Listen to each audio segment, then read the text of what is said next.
à tous, je suis très heureuse de vous retrouver aujourd'hui sur ma chaîne pour vous proposer une vidéo sur les nuances au violoncelle. Déjà, qu'est-ce qu'une nuance?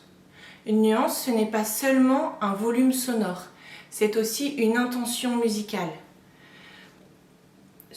Suivant les époques, suivant les compositeurs et les pays, une indication de nuance ne va pas vouloir dire la même chose. On peut avoir des nuances qui vont donner surtout un caractère, qui vont donner une intention. Un piano peut être extrêmement doux, tout comme un piano peut être extrêmement nerveux. À nous de savoir, par la lecture, par l'écoute des œuvres, par la connaissance des compositeurs et des époques, ce qui a été voulu par le compositeur. Au départ, bien sûr, vous travaillerez une nuance égale un volume sonore.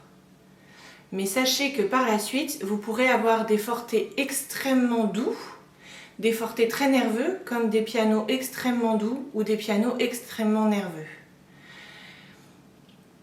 Et vous pourrez aussi avoir des indications de nuances qui indiqueront plus un caractère, notamment lorsque vous commencerez à jouer avec d'autres instruments, par exemple en musique de chambre ou accompagné d'un piano, etc. Donc à vous de faire ce que j'appelle des nuances intelligentes en fonction du contexte dans lequel vous allez jouer.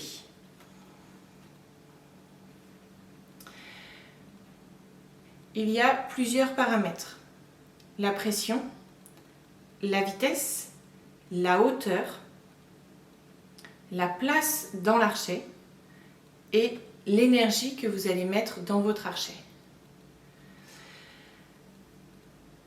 Donc, au niveau de la pression, je peux appuyer très fort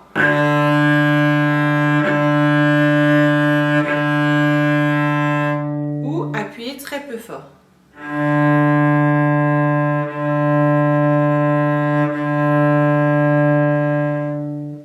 Vous entendez que le volume sonore change. Attention à ce paramètre de pression. Je n'aime pas trop parler du fait d'appuyer sur la corde, comme je l'ai fait tout à l'heure.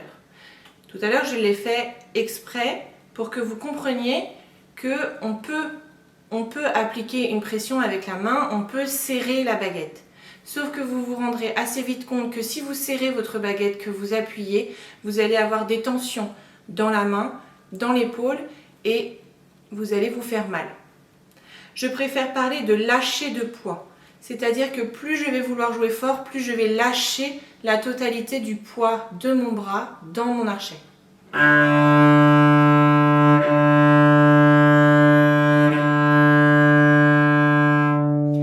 Et je vous invite vraiment à essayer de faire ces deux méthodes-là, c'est-à-dire d'abord vous jouez en appuyant sur votre archet, en serrant fort, et vous allez sentir que les vibrations de l'instrument sont moindres. Vous allez ensuite refaire la même chose et vous allez essayer de jouer le plus fort possible en cherchant une grosse bulle de son, comme si vous étiez inclus dans une bulle et que cette bulle, vous alliez chercher à l'ouvrir le plus possible. Pour ouvrir cette bulle, vous allez chercher à lâcher le poids, à sentir votre bras extrêmement lourd sur la corde. Vous allez sentir qu'à ce moment-là, tout l'instrument se met à vibrer beaucoup plus fort et que du coup, votre bulle de son va pouvoir s'ouvrir le plus loin possible. C'est exactement ça qu'on cherche, puisque c'est ça qui va porter le son très loin. C'est ce qui vous permettra de jouer réellement très très fort. Ça paraît antinomique au départ, mais essayez, vous trouverez la solution pour cette détente et l'ouverture de votre bulle de son. Si je joue avec une toute petite vitesse d'archet,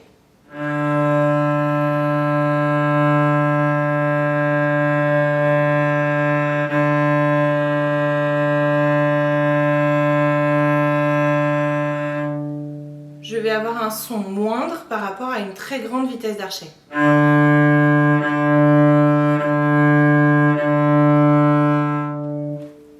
à pression égale et à hauteur égale entre le chevalet et la touche, bien sûr. Donc, vous pouvez aussi utiliser ce paramètre de la vitesse de l'archet. Plus vous allez chercher à avoir une grande vitesse et plus vous allez avoir un son ample et donc fort. Je vous invite assez vite, dès le départ de votre travail au violoncelle, de chercher à avoir de grandes vitesses d'archet pour déverrouiller le bras et le laisser prendre de l'ampleur. Souvent, on a peur d'aller ouvrir vite. Faites confiance à votre bras, laissez-le faire et déverrouillez tout ça. Ensuite, dans nos paramètres, nous avons la hauteur. En effet, ma corde au niveau de la touche ici est beaucoup moins tendue qu'au niveau de mon chevalet. Plus je vais me rapprocher de mon chevalet, plus ma corde va être tendue et donc plus le son va être fort.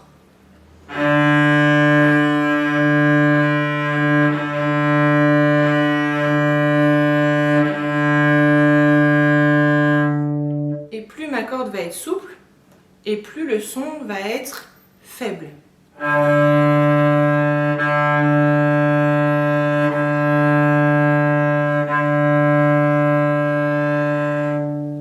Donc vous avez aussi ce paramètre de hauteur d'archet entre la touche et le chevalet. Et ensuite, vous avez aussi la gestion de la place de l'archet. Les archets modernes, c'est-à-dire les archets que vous jouez, ont beaucoup de poids au talon et peu de poids à la pointe. Même si le poids reste relativement équilibré, on a quand même vraiment plus de poids au talon qu'à la pointe. Et donc, jouer piano avec peu de poids au talon est très difficile, tout comme jouer fort avec beaucoup de poids à la pointe est plus difficile. Donc souvent, plus on joue fort, plus on se rapproche du talon. Et plus on va jouer piano et plus on va essayer de se rapprocher de la pointe.